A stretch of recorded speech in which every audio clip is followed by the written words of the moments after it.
Good afternoon everyone, Chris here from the agency.io. This is going to be the 5th webinar that I've been doing over the coronavirus lockdown, and for today's topic is going to be about how to grow local business over the next coming weeks, but also in the future as well, depending on how long this lasts. And this could be either for the city, it could be nationwide. And what I'm going to go over in this webinar is just tips and tricks that you can do to gain more money from the local people in your certain area, whether you may be a bar or whether you may be a chemical company selling online. This can be applicable for both different types of businesses. And yeah, let's jump straight into it. So increasing your business sales in your local area now is going to benefit you so much in the future as well. Now that there's going to be no tourists pretty much with the coronavirus lockdown, depending on your country, and also people aren't going to be traveling from afar to your local town, city, that it's so important right now to make sure that you capture as much money from your locals as possible. And this is exactly the same online as well, because there might be, delivery restrictions, etc. Different countries have different laws at the moment. So it's perfect to build up a bigger base or bigger client base in your certain area. Even if you are online, you're going to save on postage and packaging as well if you're posted to the same country. So the first part of it is going to be about researching your competitors. Now, researching your competitors is so important. The more that you research about all your competitors in your local area or local niche or market, it's going to give you a wider understanding of the market itself and what's going on in your certain area. If you have no idea what any of your competitors are doing, you might have been doing it wrong for a long time.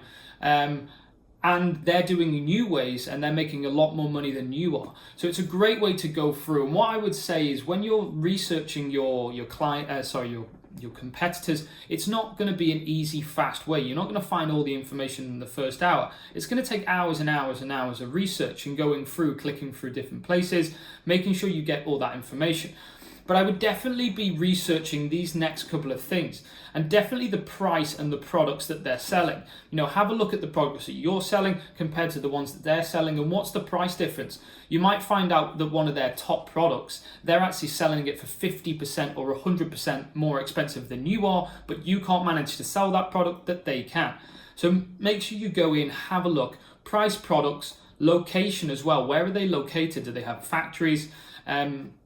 In the local area, if it's another company in your market, where's their office located, how many staff they have, what experience of the staff that they have, what type of staff that they have, if they've got a complete whole development team, do they have a big customer service team where you don't have a customer service team, opening hours as well, when are they open, when are they closed. You might be able to get certain business if you find that there's a lot of certain businesses in your local area closed at a certain time. If you stay open, there's a bigger opportunity there to make some more money.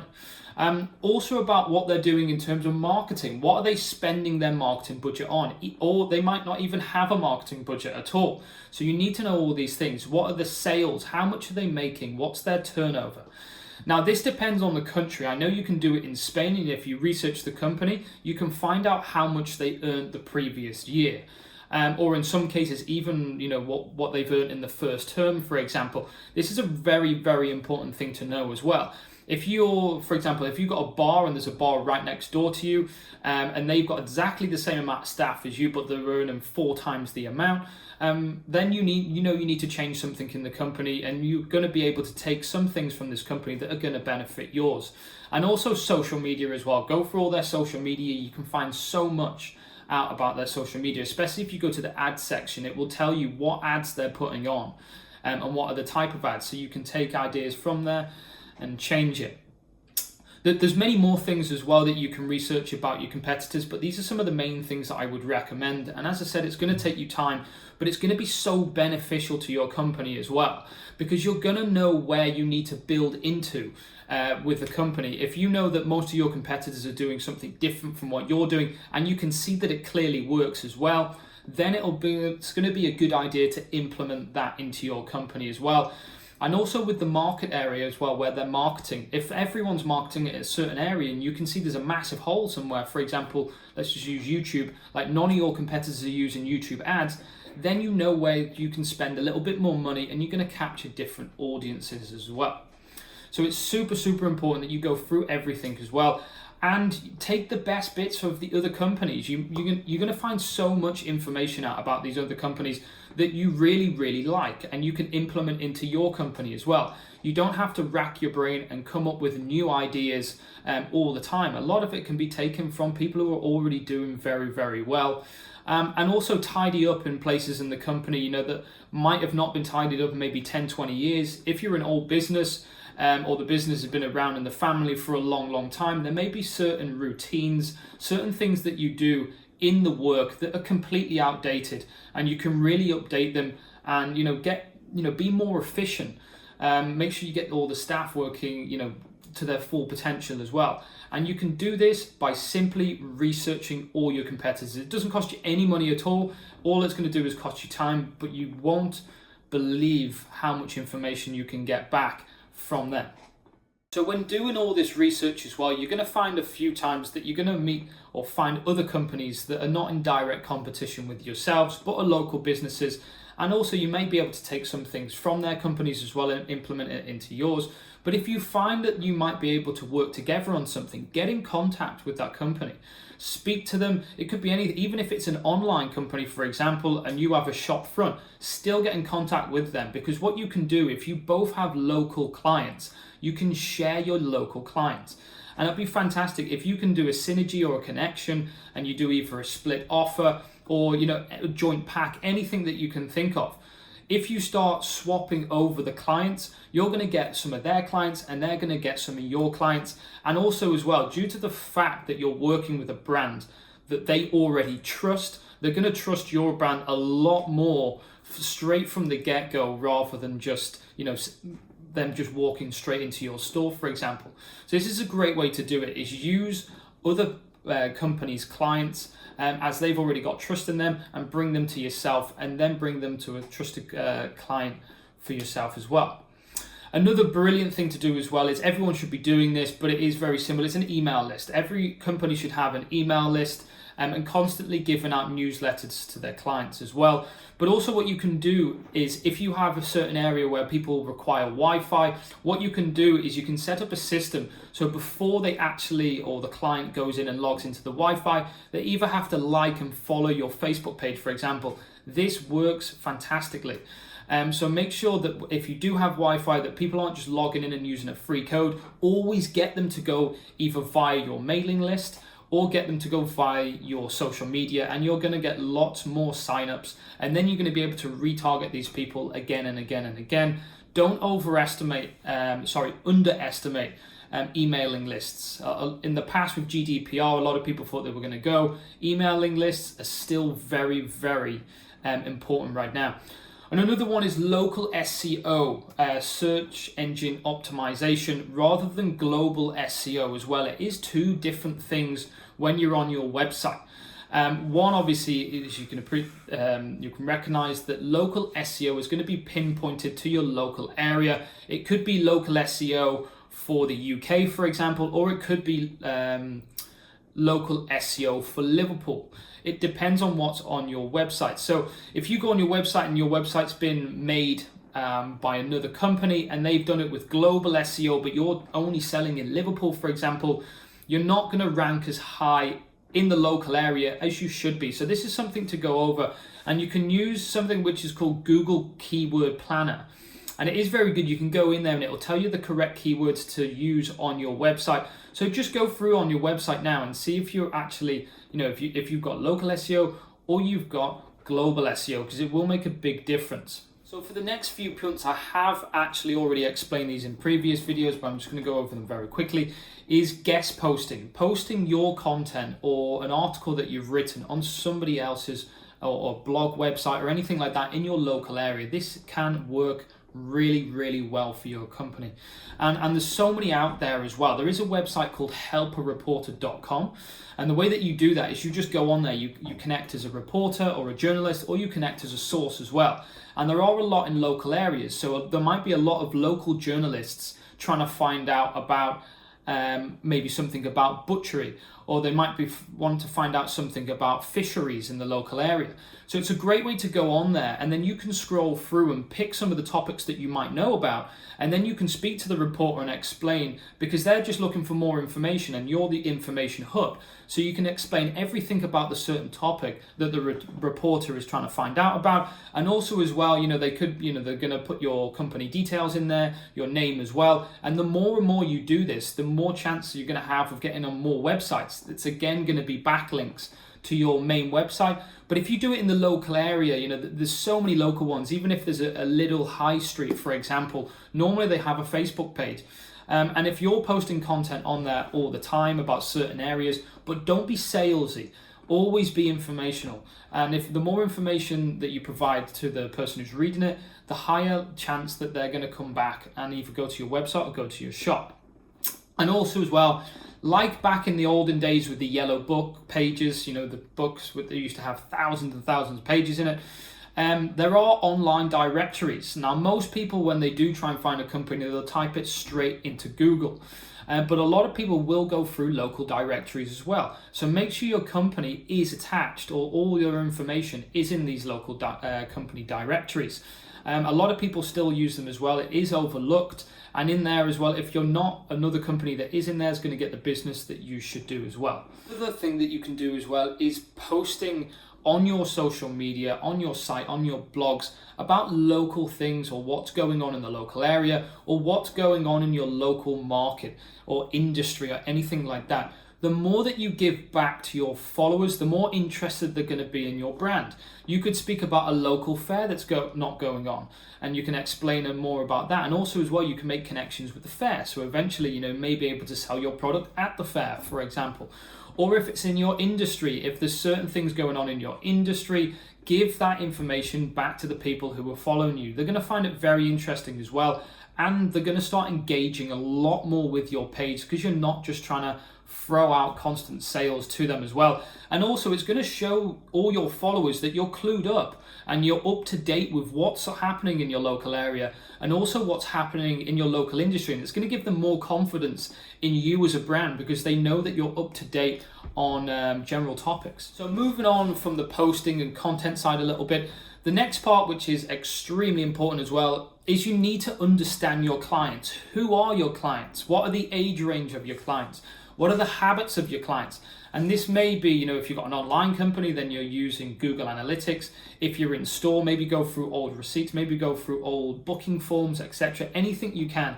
Try and gain as much information as possible on who your clients are. Because the more information that you have on the clients means that you can tailor your company, your products, etc. towards the clients that you already have as well. And your local ones, they're going to be happier because they're going to get more of what they want, and you're going to be happier because you're making more money as well. And data is the most expensive thing in the world right now. It surpassed crude oil a couple of months ago.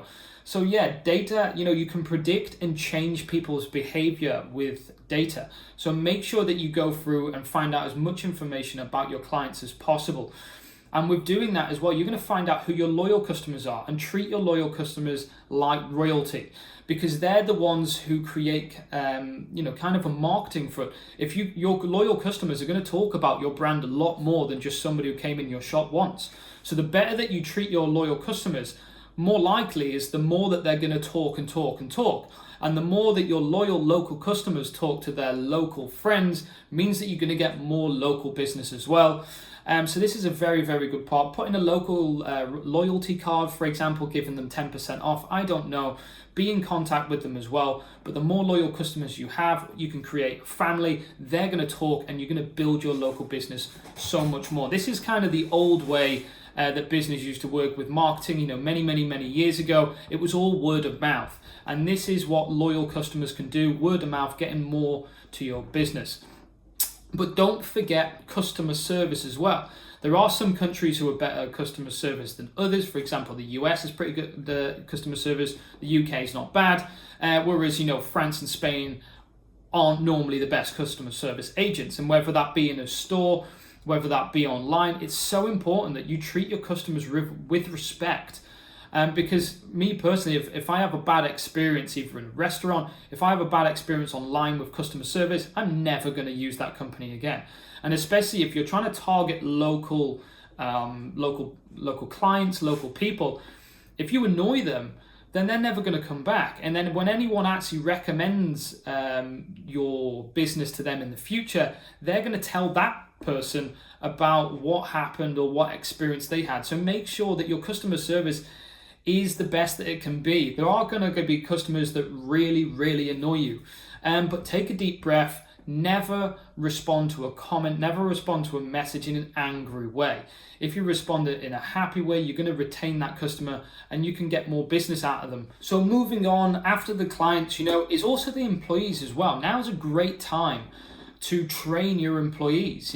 If you're completely shut down as a company, you should be buying, certain courses for them and giving them. Most of them are going to be at home. Completely understand there's going to be some employees who refuse to do courses, but now's a great time to train them. But instead of just shoving, courses down their throat saying, learn this, ask what they would like to improve on in the work area. Most people do want to get better at their jobs. Most people do want to, have a goal that they do reach. They want to make more money. So if you spend this time now and invest into your employees as well, keep in constant contact with them, you're going to motivate them. They're going to be more motivated. So when they do come back after this lockdown, they're going to know more about the job in hand. They're going to be a lot more excited to get involved in there. And also as well, they're going to have more trust in you, because if you've been in constant contact with them, speaking to them through this difficult time, putting them at ease, buying certain courses online that they could do, or even teaching them one-on-one, they're going to respect you a lot more. So when you do open your doors, you're going to be getting a lot more sales and your business is going to run a lot more smoothly than it did before as well. This is something very, very important. Too many employers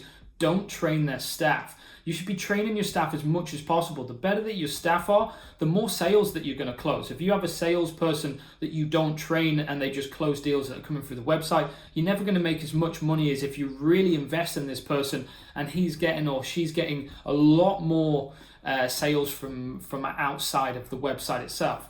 And talking about investing into your staff, but also investing into the company as well in terms of tech. And this goes back to what I was saying before in terms of researching your competitors in your local area. You may find, as I said, that there's a local competitor in your industry. They're making 5 times the amount of money that you are, and they have like 3 or 4 less staff. And most probably it's because they're up to date with their tech and they're using certain things. If you have a restaurant, you have a bar, and you're still using an old ticket system, there's so many things that you can do now, which is some of the apps that you can buy only cost 5 or 10 euros. If you're doing your old tickets, or you're doing your old invoices and you're writing them down, you're doing this, there's so many apps that you can just take a photo and it does everything for you. So spend a little bit of this time now. Once you've done the research about your competitors, go through and think about the areas in your company that you need to improve.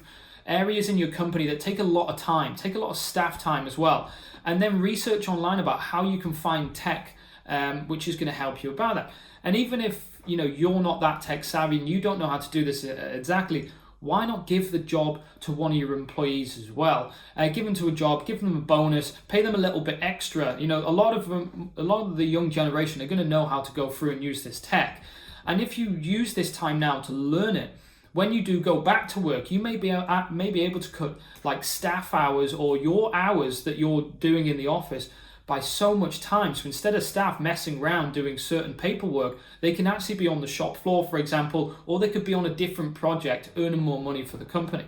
And as I said, a lot of the tech nowadays doesn't actually cost that much. There are certain tech, that costs thousands and thousands, but there's loads of apps that people are making from their bedrooms now that are really, really good. So you should be having a look into that as well. So the next one's a little bit debatable. I've had a couple of people tell me, it's difficult to do this one, but it's make a plan. Some people have been saying that, they don't know what's going to be happening. So how can you make a plan if you don't know what's going to be happening? I completely disagree with this, strongly disagree that you should have a plan in place. Obviously, the plan is going to be changing because nobody knows what's going to be happening over the coming months, but but you should always have a plan A, B, and C in place. If the lockdown finishes in June, for example, then we open up there, then we can do certain marketing in certain areas. But if you come to the day when you open your shop and there's no plan whatsoever apart from just opening your shutters, the companies around you or your competitors who have actually been planning this to a T, going through setting up, building tech, also training their employees, are going to have a very big head start against you. And it's not going to be easy when you open the doors. The money's not going to flow in like it was before. So if you have no plan, you're kind of shooting yourself in the foot. The plans are obviously going to change depending on what goes, but by researching your competitors, you're going to find out actually what they're doing. Are they doing more on social media? So you need to do more on social media, and save your budget as well. Obviously, everyone's going to be, making cutbacks at the moment, but don't just save all of your budget in one area just to have a lot of money in the bank. Save money, but be prepared to spend money as well. Put a sizable marketing budget to one side, and if you've never done marketing before, make sure that you just don't spend it all at once, but put some money to one side for marketing, so when you do open, you can really give it a little bit of a push and get some more people through the door. And then you've got local marketing. Why not jump on the radio? Get on the local radio, start doing local interviews. There's so many different things you can do in your local area. It might just be, a local group, for example, or in your industry, they might be doing a webinar. Like, why don't you call them up, get in contact with the person who's doing the webinar, get on the webinar, provide information to your clients, but also get the name out, get your company name out to them. But another thing with marketing and also advertising as well as at the moment is you can appreciate most of the companies aren't spending on advertising. So due to the fact that they aren't spending on advertising, a lot of these advertisement places are dropping their prices drastically. And one of the main ones is actually airlines. We've been contacting airlines, and they're around about 50 to 80% cheaper than what they normally would be if you make a deal now. So if you've only got a small budget and in the past you've not been able to do certain marketing areas, certain marketing ways, but now you have got a little bit of budget, now is the time to get in contact with these companies, because one, they're going to respond to you a lot better than they responded before because they need the money, and two, when you are spending your money, you're going to get so much more for your money than you would have 1 or 2 months ago. So go in now and have a look, or even just to make the connection. Now is a great time to make the connection. You may use it in the future, but it is very important to have a budget put to one side, so when this all blows over, you can hit it strong. If you don't have a budget in place at all and you just open your doors, it's going to be very hard, because the other companies that are going to be spending on marketing, the other companies that are going to be pushing it like mad, they're just going to drown you out. And the last thing that I could give you as well, obviously there's many more things that you can do to boost local business. Here's just a couple of things that I wanted to give you today. But the last one would be personal phone calls. If you have a lot of your clients, maybe online, more online, you're going to have their mobile numbers than, in a shop front, but you still may have a lot of contact details from customers in the shop. Get on the phone, speak to your customers. A personal phone call is so much more than just an email. If you jump on the phone with as many clients as you can and just say, hey, how are you doing? Ask how they're, what's been going on through the lockdown, for example. Explain when you're going to be opening the business again. Explain that, you'd love them to come in. You may give them a discount. You may just, whatever you want to do. Or it could either be a handwritten letter as well, whatever you want. If you have somebody's address, you don't have someone's phone, doing a handwritten letter, yes, it's going to take you a long time to do this, but it's not really going to cost you anything at all. And it is a very, very personal touch. If I got a phone call from, most of the places where I go shopping, or most of the places that I buy online, if I got a personal phone call from the CEO or even from the manager or anyone, just asking how I was, and also as well, telling me all the information about when they're going to open, I'm going to have so much more trust and confidence in that brand straight away. And you can literally do it by yourself. That you don't need any tech that doesn't cost anything. Get the phone numbers, get on the phone, and just ask how your clients are doing as well. So when you do open, you're going to find you're going to get a lot more business than if you just stayed quiet for the whole coronavirus lockdown. So that's it for today. The webinar was just a quick one compared to some of the other ones. I will be back next Thursday at 5 o'clock again. If you have liked the webinar, please leave a comment on the video below. And also as well, check us out at theagency.io. We have got a giveaway running right now to give 25,000 euros to 5 companies, which is going to be 2 months of marketing for each individual company to help them get back on their feet. If you haven't seen this competition before, go to the website, have a look at Need Help, and register there. We will be picking our, not winners, the people who will be receiving this on the 1st of May. So thank you very much for now. Hope you enjoyed the webinar, and stay safe.